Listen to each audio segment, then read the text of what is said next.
Blame game కొత్తగా ఉందా? పాతదేనండి. మనలో చాలామంది కొన్నిసార్లు మన సిచ్యువేషన్స్ను బ్లేమ్ చేస్తాము, కొన్నిసార్లు మన తల్లిదండ్రులను బ్లేమ్ చేస్తాము, కొన్నిసార్లు మన ఫ్రెండ్స్ని బ్లేమ్ చేస్తాం. కానీ బ్లేమ్ చేయడం వల్ల ఏం రాదు.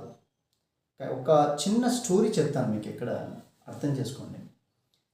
ఒక తాగుబోతు వ్యక్తి ఎప్పుడూ తాగొచ్చి తన భార్యను పిల్లలను కొడుతూ ఉండేవాడు. అలా చేస్తూ ఉన్న కొద్ది రోజుల తర్వాత ఆ తాగుబోతు తండ్రి చనిపోతాడు. ఆయనకున్నటువంటి ఇద్దరు పిల్లల్లో ఒక వ్యక్తి తన తండ్రిని అనుసరించి ఇంకో తాగుబోతులాగా తయారైపోతాడు.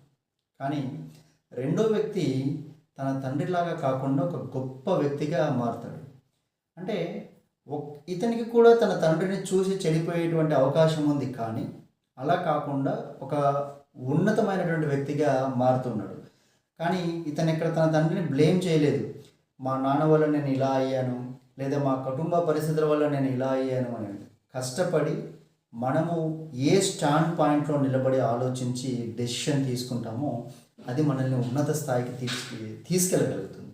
అంతేగాని ఎవరినో బ్లేమ్ చేస్తున్నాము అంటే ఇండైరెక్ట్గా మన ఎదుగుదలను మనమే ఆపుకుంటున్నాము. Try to embrace the situations and achieve success from it. All the best.